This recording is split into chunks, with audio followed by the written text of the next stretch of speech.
बिस्मिल्लाहिर्रहमानिर्रहीम। अस्सलामुअलैकुम स्टूडेंट्स। आज का जो हमारा टॉपिक है वो है होमियोस्टैसिस इन ह्यूमन बींग्स। बिस्मिल्लाहिर्रहमानिर्रहीम। अस्सलामुअलैकुम स्टूडेंट्स। आज का जो हमारा टॉपिक है वो है होमियोस्टैसिस इन ह्यूमन बींग्स, कि इंसान में होमियोस्टैसिस जो है वो कैसे होती है, हमारी बॉडी में जो इंटरनल कंडीशंस मौजूद हैं उनको कैसे जो है वो मेंटेन रखा जाता है। क्या हमारी बॉडी में कोई ऐसे ऑर्गन्स मौजूद हैं, कोई ऐसे सिस्टम्स मौजूद हैं जो हमारी बॉडी में इंटरनल कंडीशंस को मेंटेन रख सकें। तो इस हवाले से जब हम देखते हैं तो हमें पता चलता है कि इंसान में होमियोस्टैसिस के लिए इन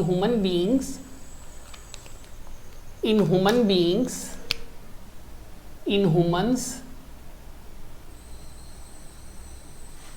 फॉर होमियोस्टैसिस, इंसानों में होमियोस्टैसिस के लिए in humans for homeostasis there are 3 organs present. इन हमारी बॉडी में होमियोस्टैसिस को मेंटेन रखने के लिए, इंसानी जिस्म में होमियोस्टैसिस को बरकरार रखने के लिए 3 ऑर्गन्स जो हैं वो मौजूद हैं। अब वो 3 ऑर्गन्स जो हैं वो कौन कौन से हैं? Number one lungs, number 2 skin and number 3 that is kidney. तो फेफड़े, जिल्द और किडनी, ये वो 3 ऐसे ऑर्गन्स हैं। फेफड़े, नंबर 1 फेफड़े, नंबर 2 जिल्द एंड नंबर 3 गुर्दे। ये वो 3 ऐसे ऑर्गन्स हैं हमारे जिस्म में जो होमियोस्टैसिस में बड़ा अहम रोल प्ले करते हैं। जैसे कि लंग्स के बारे में हम पहले ही पढ़ चुके हैं। लंग्स का क्या काम होता है?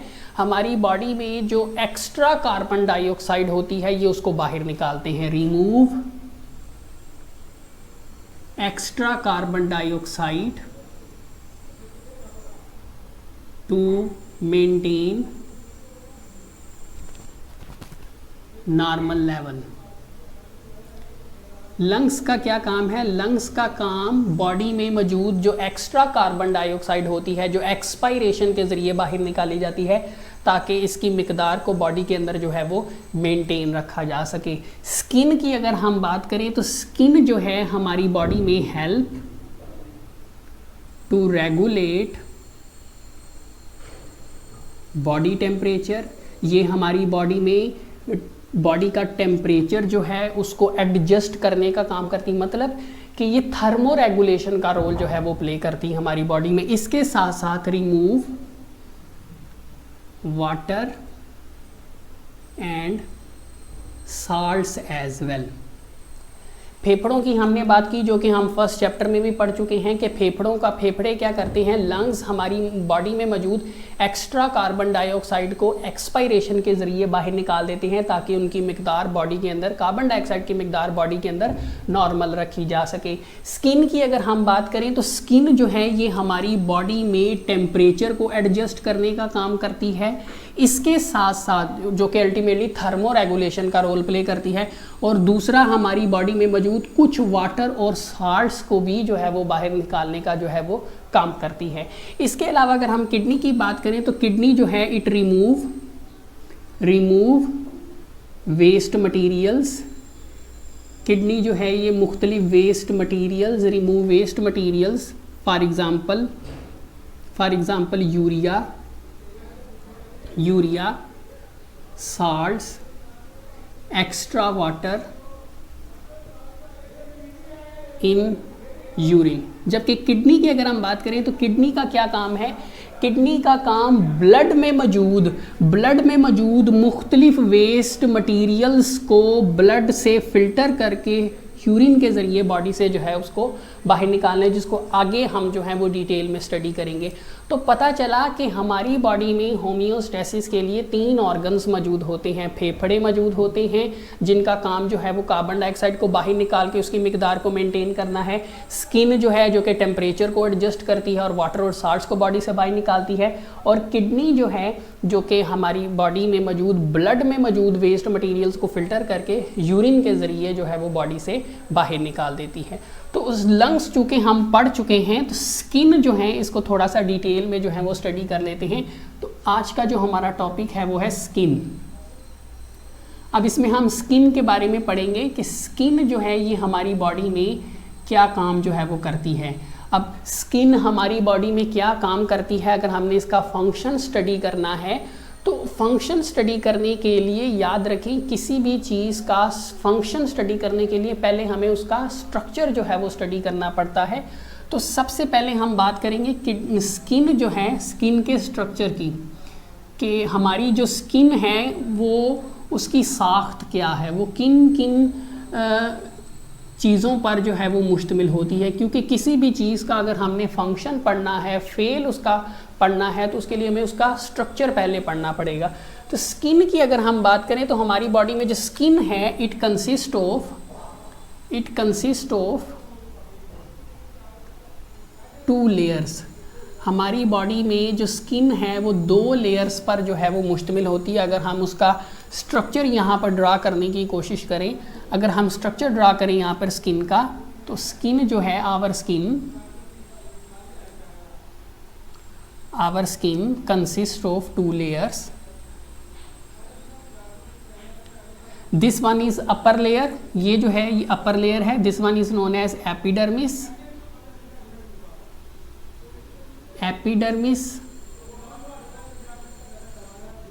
and this one is known as this one is known as dermis। तो आवर स्किन, हमारी जो स्किन है वो 2 लेयर्स पर मुश्तमिल होती है, अपर लेयर एपिडर्मिस और लोअर लेयर डर्मिस। तो our skin consist of 2 layers, epidermis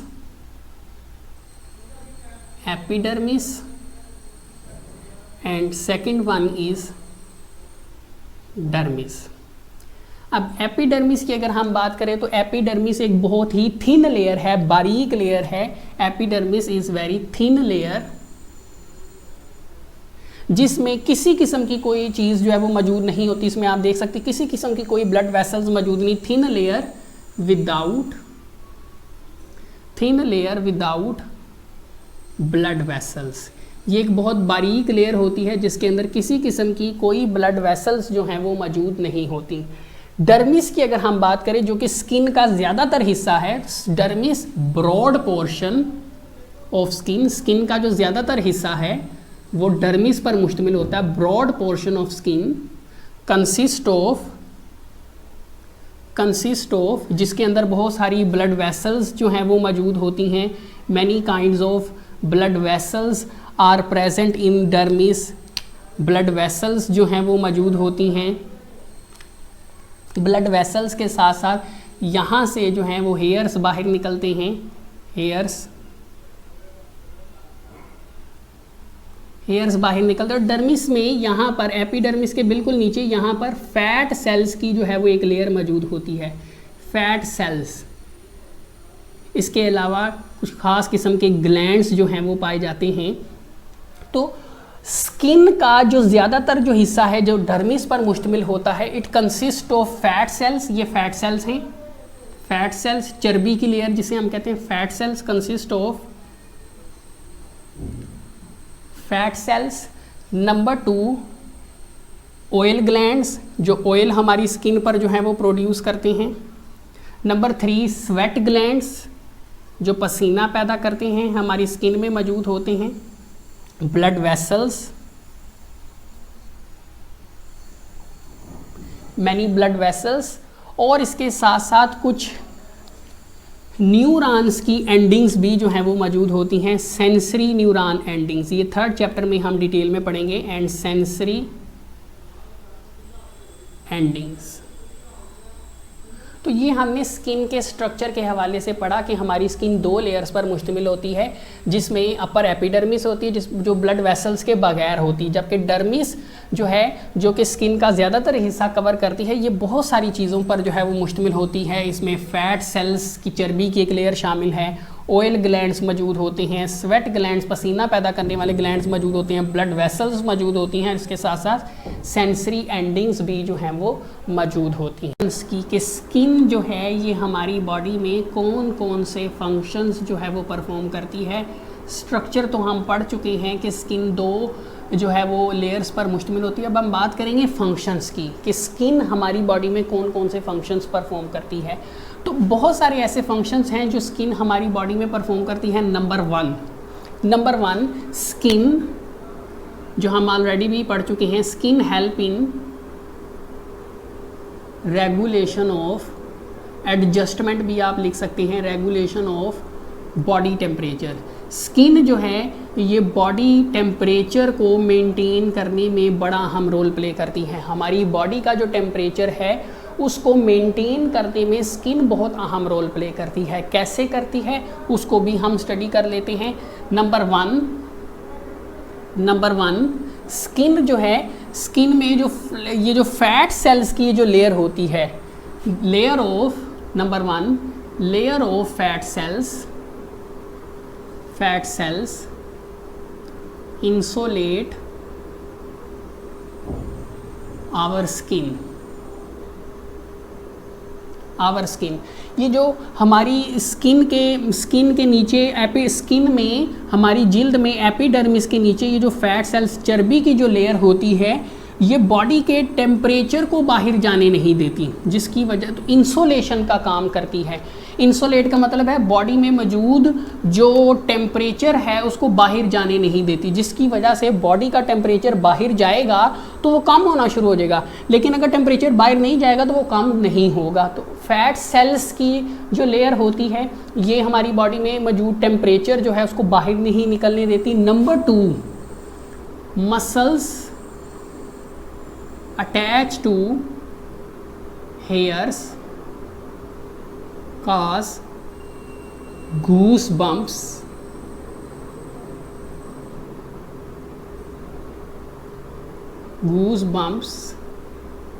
by contraction। इसके साथ साथ जो दूसरी बड़ी अहम चीज़ है, ये जो हेयर्स होते हैं, इन हेयर्स के साथ ख़ास किस्म के मसल्स अटैच होते हैं।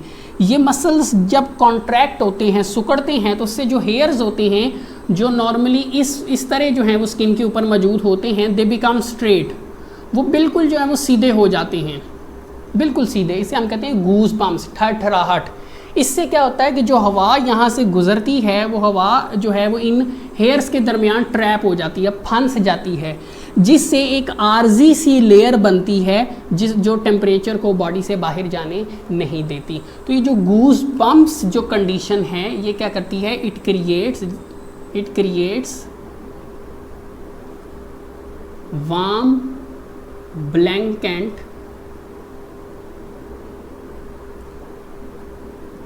लेयर ऑफ स्टिल एयर, या इंसोलेशन भी आप कह सकते हैं, इंसोलेशन, वार्म ब्लैंकेट इंसोलेटिंग लेयर। उससे क्या होता है, दूसरी हमने बात पढ़ी कि स्किन में मौजूद ये जो कुछ मसल्स होते हैं जो हेयर्स के साथ जुड़े होते हैं, जब ये सिकुड़ते हैं तो हेयर्स जो है वो स्ट्रेट हो जाते हैं, जिसे हम गूज बम्प कंडीशन कहते हैं। उससे क्या होता है, जब हवा गुजरती यहाँ से तो वो इन बालों के दरमियान कुछ देर के लिए फॉर सम सेकंड्स जब वो फंस जाती है, जिससे गर्म हवा की एक इंसोलेटिंग लेयर वजूद में आती है जो टेम्परेचर को बाहर जाने नहीं देती। अक्सर आपने देखा होगा सर्दियों में हमारी स्किन के ऊपर जो हेयर्स होते हैं वो स्ट्रेट हो जाते हैं। उससे क्या होता है, एक हवा जब उन बालों में से गुजरती है तो वो एक लेयर सी बन जाती है, इंसुलेटिंग लेयर, जो बॉडी के टेम्परेचर को बाहर निकलने से जो है वो रोकती है।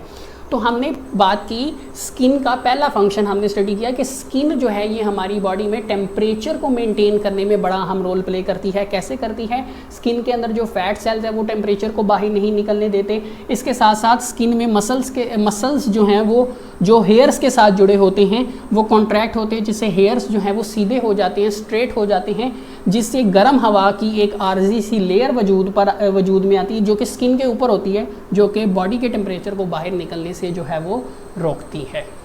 वो टेम्परेचर को एडजस्ट करने के अलावा स्किन में हम जानते हैं स्वेट ग्लैंड्स मौजूद होते हैं, पसीना पैदा करने वाले ग्लैंड्स जो कि स्किन के ऊपर स्वेट प्रोड्यूस करती हैं, स्किन के ऊपर पसीना जो है वो पैदा करती हैं, जो इवेपोरेशन के ज़रिए जो है वो बुखारात बन के उड़ जाता है, जिससे इर्द गिर्द जो है वो कूलिंग इफेक्ट जो है वो प्रोड्यूस होता है। तो स्किन जो है ये हमारी बॉडी पर कूलिंग इफेक्ट प्रोड्यूस करती है, किसकी मदद से? स्वेट ग्लैंड्स की मदद से। अब स्वेट ग्लैंड्स जब स्वेट प्रोड्यूस होता है, जब पसीना पैदा होता है, तो उससे एक तो बॉडी पर कूलिंग इफेक्ट जो है वो पड़ता है, इसके साथ साथ वो जो स्वेट बॉडी से बाहर निकलता है उसमें बहुत सारे एक्स्ट्रा मटेरियल्स भी मौजूद होते हैं, जिसमें वाटर है, साल्ट्स हैं, यूरिया है। तो स्वेट जो है वो दो रोल प्ले करता है। पसीने के ज़रिए एक तो कूलिंग इफेक्ट बॉडी के ऊपर प्रोड्यूस किया जाता है, और दूसरा बॉडी से बहुत सारे जो एक्स्ट्रा मटेरियल्स होते हैं उनको निकालने का काम भी जो है वो किया जाता है। तो स्किन टेम्परेचर थर्मोरेगुलेशन का रोल प्ले करती है, इसके अलावा स्किन जो है वो कूलिंग इफेक्ट भी जो है वो प्रोड्यूस करती है, और कुछ हद तक पसीने की सूरत में एक्स्ट्रा मटेरियल्स को भी बॉडी से बाहर निकालती है।